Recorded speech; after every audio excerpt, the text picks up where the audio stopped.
আজকের ভিডিওটা একটু অন্যরকম।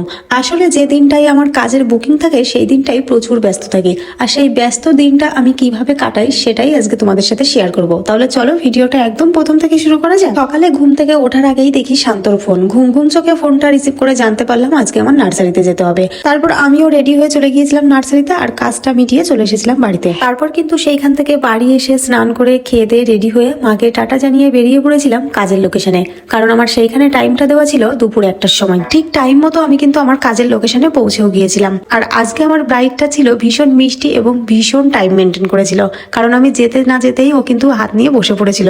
তারপরে বলছিল দিদি তুমি কাজটা শুরু করো, মানে আমার যে 1 মিনিটও বসে থাকতে হয়নি। তারপরে তো তোমরা জানো যে একটা মেহেন্দি করতে কতটা সময় লাগে, তো ও আর বসে থাকতে না পেরে বলছে দিদি আমি একটু ঘুমিয়ে নিই, তুমি কাজটা করো। এই বলে সত্যি সত্যি কিন্তু ব্রাইডটা আজকে ঘুমিয়েই পড়েছিল। তারপরে এইদিকে আমাকে টিফিনও এনে দিয়েছিল, আর আমি আমার কাজটা কমপ্লিট করে সোজা চলে গিয়েছিলাম ঠাকুরনগর। আর এইদিকে আকাশদার বাড়িতে এসে দেখি আজকে কিন্তু চাঁদের হাট বসেছে। সবার সঙ্গে দেখা হয়ে ভীষণই তো ভালো লাগছিল। আর ঈশাদি আকাশদা বারবার বলছে তাড়াতাড়ি এসে খেয়ে নাও। তারপরে তো ওদের সবার সাথে আমিও একটু খেয়ে নিয়েছিলাম। আর এইদিকে দেখো, মানে এখন রাত প্রায় 10:30 11টা বাজে, আর এইদিকে এই দুজন পার্লার খুলে নিয়েছে। মানে ঈশাদি চুল একটু কার্লি করেছে, এখন রিঙ্কিরও সেটা করতে হবে। তো ঈশাদি কিন্তু ওকে আবার করে দিয়েছিল। কি সুন্দর লাগছে তাই না? ঈশাদিরে ভীষণ সুন্দর লাগছে, নাক দুটো গাল দুটো চকচক করছে। না না সে ঠিক আছে,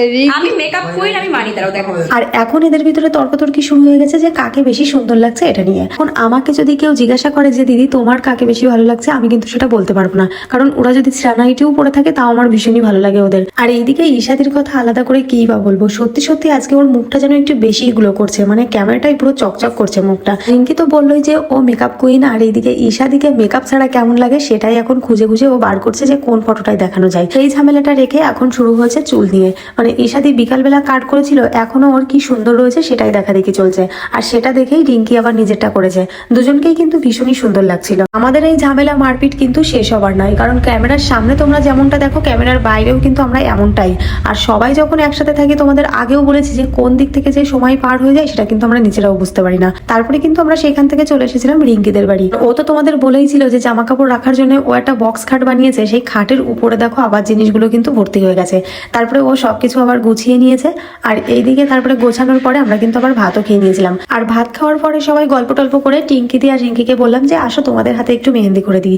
আর রিঙ্কি কিন্তু অনেকদিন থেকেই বলছিল মেহেন্দি পরবো, কিন্তু সে সময় আর হয়েই ওঠে না। তাই আজকে যখন মেহেন্দিটা নিয়েই গিয়েছিলাম, তাই ওদের আবার হাতে করেও দিয়েছিলাম। মেহেন্দিটা পরে ওরা তো ভীষণই খুশি হয়ে গিয়েছিল। তোমরা যদি কেউ চাও যে আমি অল্প সময়ে খুব সুন্দর করে মেহেন্দিটা করবো, সেটা কিন্তু সম্ভব না, কারণ সুন্দর জিনিস করতে গেলে একটু তো টাইম লাগবেই, তাই না? আর আমরা যেদিন সবাই একসাথে থাকি সেদিন কিন্তু আর ঘুমই হয় না, গল্প করতে করতেই রাত শেষ হয়ে যায়। সকালে কিন্তু দিদা রান্না করেছিল ইঁচড় চিংড়ি, খেতে জাস্ট অসাধারণ হয়েছিল। খেয়ে দিয়ে আমি চলে এসেছিলাম বাড়িতে। আজকের এই ভিডিওটা এই পর্যন্তই, দেখা হচ্ছে নেক্সট ব্লগে। টাটা সবাইকে।